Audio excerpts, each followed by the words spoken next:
नमस्कार मित्रांनो, मी आज या ओवेवाडी या गावात आलेलो आहे. मित्रांनो, हा डोंगराळ प्रदेश आहे. मित्रांनो, ह्या डोंगराळ प्रदेशामध्ये लोकांना पाण्याविना भटभट फिरवावं लागतं आणि इथं जळणासाठी बघा लोकांनी काय काय उपयोग केला बघा. तर जी जनावरांची शेण असतं ना, ते प्रत्येक ठिकाणी जाऊन ते जनावरांचं शेण आणलेलं असतं आणि तिथं त्या शेणापासून इथं बघा कशा गवऱ्या तयार केलेल्या आहेत तिथं. बघा ह्या गवऱ्या एक साईजच्याच आहेत बघा. ह्यात कमी जास्त नाही बघा. त्यांची करण्याची बघा किती कृती भारी आहे. तर ह्याच्यात कमी जास्त अजिबात नाही. हातानं थापलेल्या आहेत ह्या. आणि ह्याच्यामध्ये बघा ह्यात गवऱ्यामध्ये गवतसुद्धा मिक्स केलं आहे मित्रांनो. कारण जर गवत मिक्स जर केलं तर ते जळण्यासाठी जास्त त्याचा उपयोग होतो आणि ती चांगल्या प्रकारे ऊर्जा तयार होते. आणि ऊर्जा तयार झाली तर त्याच्यापासून आपल्याला जेवण वगैरे बनवता येतं आणि ह्याच्या राख्यापासून आपल्या शेतीला खतासाठी बी उपयोग होतो मित्रांनो. तर बघा इथं गवऱ्या थापलेल्या आहेत बघा.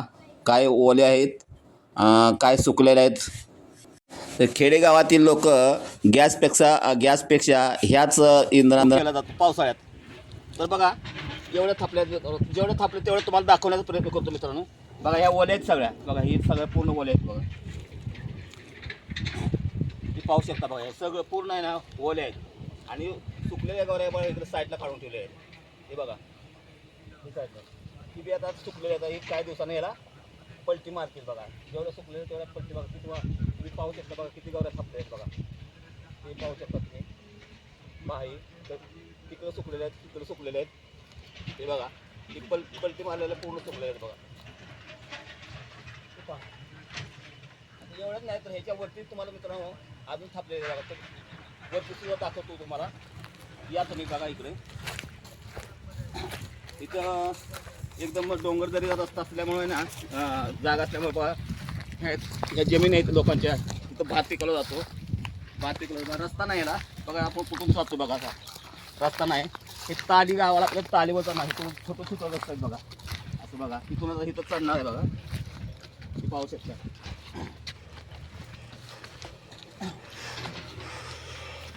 तुम्ही इथं पाहू शकता बघा. तुम्ही इकडे बी आहे ना गवऱ्या थापलेल्या आहेत बघा. इकडे बी किती थापले आहेत बघा.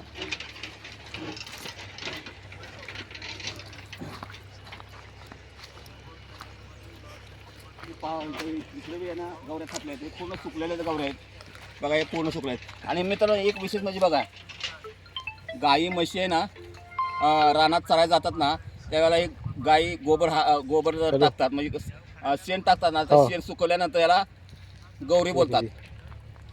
याला गौरी बोलतात. तर ह्या शिनकुटं बोलतात याला शिनकुटं. तर हे बघा शिनकुटं. हे शिनकुटं आणि हे बघा शिनकुटापासून थापलेली याला गौरी बोलतात. दोन्हीचा उपयोग आपलं जेवण बनवण्यासाठी केला जातो. तर मित्रांनो तुम्ही बघा हे बघा ही शिनकुट आपण शिनकुटाच्या जागेवर ठेवूया. आणि आता अजून या गावऱ्या जातो बघा. ते बघा पूर्ण सुकलेल्या गावऱ्या आहेत. त्या पलटी मारलेल्या बघा. ते बघा सगळ्या पलटी मारलेल्या आहेत. हे पूर्ण सुकलेल्या आहेत बघा. ते पाहू शकता. तिकडे बी आहेत बघा. या बघा सुकवण्यासाठी ठेवलं ते आहेत बघा. इकडे बी आहेत. त्या बी आहेत.